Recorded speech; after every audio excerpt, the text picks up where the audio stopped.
Mathematics first year की book में से एक इम्पॉर्टेंट शॉर्ट क्वेश्चन समझते हैं, और ये वो क्वेश्चन है जो बोर्ड इम्तिहान में भी पूछा गया था, और ये पेपर नंबर 2 का क्वेश्चन नंबर 6 है। और ये कुछ इस तरीके से है कि व्हाट इज़ प्रोपोजिशन, के प्रोपोजिशन क्या होती है, इसको डिफ़ाइन करें।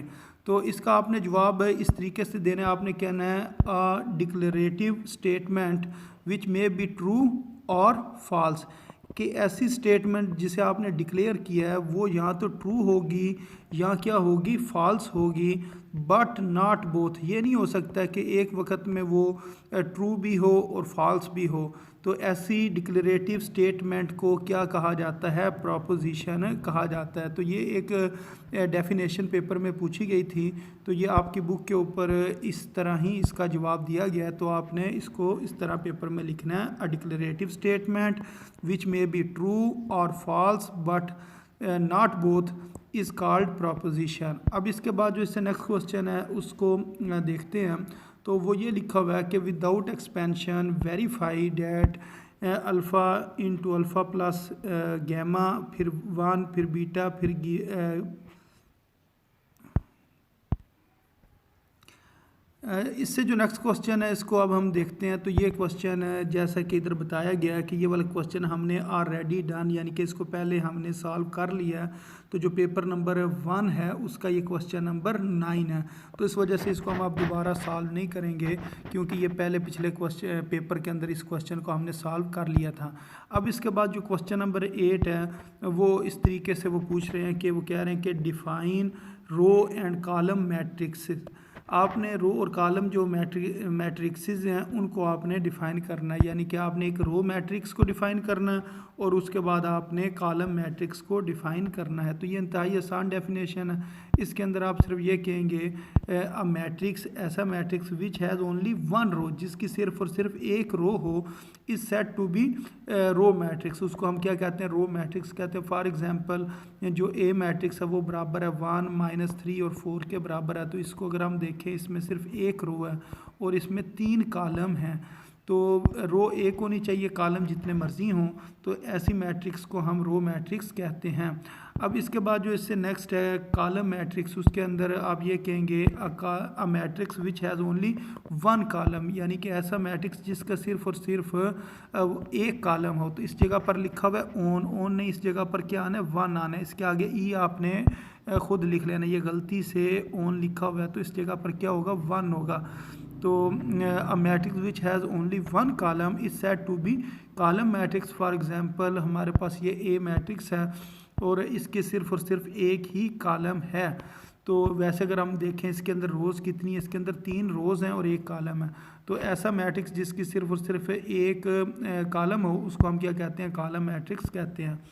अब इसके बाद क्वेश्चन नंबर 9 है। तो क्वेश्चन नंबर 9 में वो ये कह रहे हैं कि if a matrix is equal to 2, -1, 3 और 1, तो फिर आपने क्या करना है, वेरीफाई करना कि ए इन्वर्स का जो ट्रांसपोज है ये बराबर होता है ए ट्रांसपोज, और फिर अगर हम उसका इन्वर्स लें तो जो आंसर आएगा, जो हमारी राइट हैंड साइड होगी वो फिर हमारी लेफ़्ट हैंड साइड के वो बराबर होगी। तो इस चीज़ को हमने सॉल्व करना। तो इसकी जो सबसे पहले हम ले लेते हैं लेफ़्ट हैंड साइड लिखा हुआ है ए इन्वर्स का ट्रांसपोज, यानी कि ए की पावर -1 यानी कि इन्वर्स, और फिर उसका ट्रांसपोज आपने मालूम करना। तो सबसे पहले हम ना ए इन्वर्स मालूम करेंगे। तो ए इन्वर्स की जब हमारे पास वैल्यू आ जाएगी फिर हम उसका ट्रांसपोज ले लेंगे। ट्रांसपोज में क्या करते हैं, रोज़ को कॉलम में चेंज कर लेते हैं या कॉलम्स को रोज़ के अंदर चेंज कर लेते हैं। तो ये ए इन्वर्स हमने मालूम करना है, और ए इन्वर्स का जो फार्मूला है वो ये होता है कि ए इन्वर्स बराबर होता है 1 डिवाइडेड बाई ए का मॉड एडजॉइंट ऑफ ए। तो अब आपने ए को 2 बार लिखना है, एक बार आपने ए को इस जगह पर लिख लेना और एक बार आपने ए को इस जगह पर लिख लेना। तो ये वाला जो ए है इससे आप ए का मॉड मालूम करेंगे। तो ए का मॉड किस तरह मालूम किया जाता है, सबसे पहले ये जो ब्रैकेट होती है इस ब्रैकेट को ख़त्म करते हैं और इसकी जगह पर ये 4 सीधी लाइनें लगाते हैं। 2 लेफ़्ट साइड पर लगा लेते हैं और 2 सीधी लाइनें जो मॉड वाली लाइनें हैं वो राइट साइड पर लगा लेते हैं। अब इनको हमने मल्टीप्लाई करना है। मल्टीप्लाई डायगोनल वाले एलिमेंट्स को करना होता है। मसलन 2 को 1 के साथ मल्टीप्लाई करेंगे फिर फार्मूले का माइनस लगाएंगे, फिर 3 को -1 के साथ मल्टीप्लाई करेंगे जैसा कि इस जगह पर किया। तो फिर ये जो पहले वाली दो रकमें होती हैं इनको मल्टीप्लाई करना, 2 1 2, फिर ये जो माइनस है इसने अगली दो टर्म्स के साथ मिलकर सॉल्व होना, तो माइनस माइनस प्लस हो जाएगा और 3 1 3, तो 2 + 3 ये किसके बराबर होता है, 5 के बराबर होता है। तो इस फार्मूले के अंदर जो ए का माड है वो हमने फाइंड कर लिया है। तो ए के माड का जो आंसर आया हमारे पास वो कितना आया जी, 5 आया, वो इस जगह पर पुट हो जाएगा। अब हमने दूसरे नंबर पर एडजॉइंट ऑफ ए मालूम करना है। एडजॉइंट ऑफ ए मालूम करने के लिए हम क्या करेंगे, ये जो हमारे पास ए मैट्रिक्स है इसके शुरू में अब पहले लिखा हुआ था ए, अब हम लिख देंगे एडजॉइंट ऑफ ए। पहले ए लिखा था, अब क्या लिख देंगे, एडजॉइंट ऑफ ए। इसके अंदर दो की जगह चेंज करनी होती है और दो के साइन चेंज करने होते हैं। तो ये वाली जो दो रकमें हैं इनकी आपने जगह तब्दील कर देनी होती है, या मैं लिख भी देता हूँ, इसकी आपने जगह तब्दील करनी है। और जैसा कि ये 1 ऊपर आ गया और 2 नीचे लिख लिया।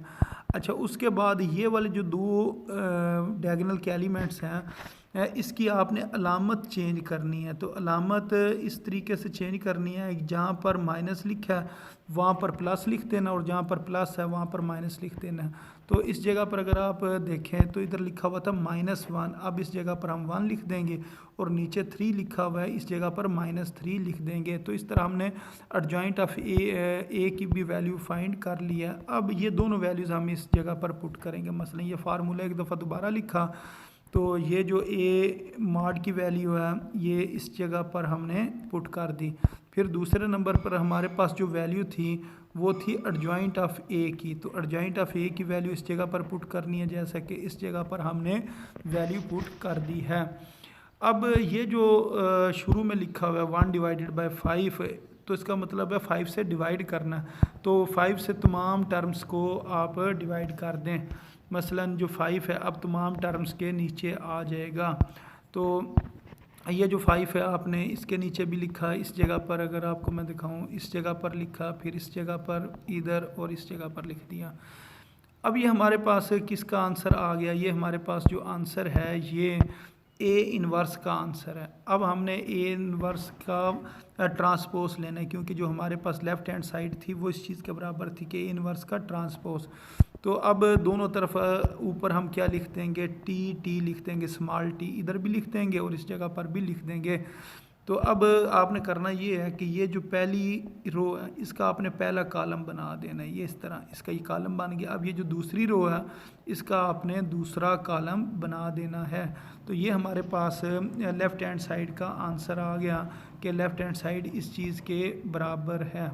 अब हमने जो राइट हैंड साइड है उसको सॉल्व करना। तो राइट हैंड साइड किसके बराबर थी वो हमने बता दिया कि जो हमारे पास राइट हैंड साइड है वो बराबर है ए ट्रांसपोज और फिर उसका इन्वर्स। तो इसके अंदर सबसे पहले हम ए ट्रांसपोज मालूम करेंगे। ये हमारे पास ए की वैल्यू है, फिर हम दोनों तरफ ऊपर पावर में टी लिखेंगे। तो टी लिखने से यानी कि क्या होगा, ये जो रोज़ होंगी ये कॉलम्स के अंदर चेंज हो जाएंगी। जो पहली रो है वो पहला कॉलम बना लेगी, दूसरी रो दूसरा कॉलम बना लेगी।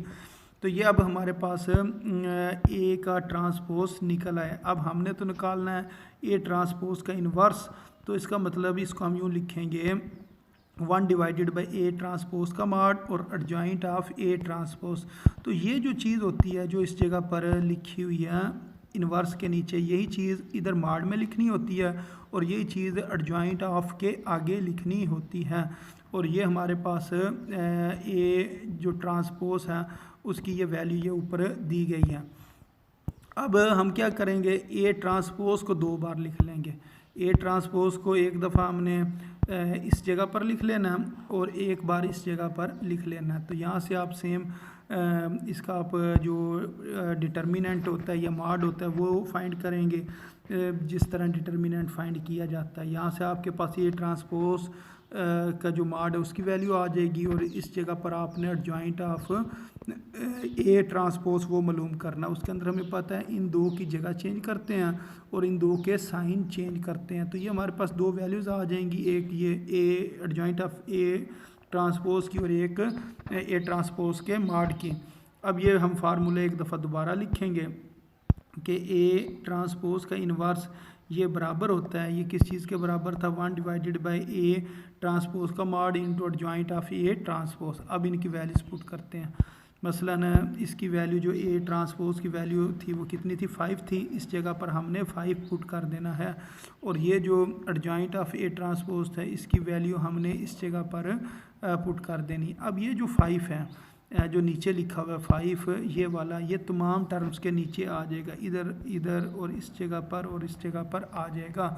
तो इस तरह ही हमारे पास इक्वेशन नंबर 2 बन गई है। अब हमने ये देखना है जो इक्वेशन नंबर 1 है और इक्वेशन नंबर 2 है, क्या वो दोनों सेम है या नहीं। ये इक्वेशन नंबर 2 है और ये इक्वेशन नंबर 1 है, तो दोनों का सेम आंसर आया। तो जब दोनों की राइट साइड सेम आई है, यानी कि इक्वेशन 1 और 2 सेम आई है, तो फिर हम इस जगह पर लिख देंगे फ्राम 1 एंड 2 जो हमारे पास है इक्वेशन नंबर 1 और 2 है, उसको हम अगर देखें तो हमारी लेफ़्ट हैंड साइड किसके बराबर है, राइट हैंड साइड के बराबर है। और लेफ़्ट हैंड साइड जो कि बराबर थी ए इनवर्स का ट्रांसपोज, वो बराबर आ गया ए ट्रांसपोज और फिर उसका इनवर्स, यानी कि ये दोनों आपस में इक्वल हैं। तो इस तरीके से इस क्वेश्चन ने सॉल्व होना था। तो उम्मीद है आपको इन क्वेश्चंस की समझ आ गई होगी।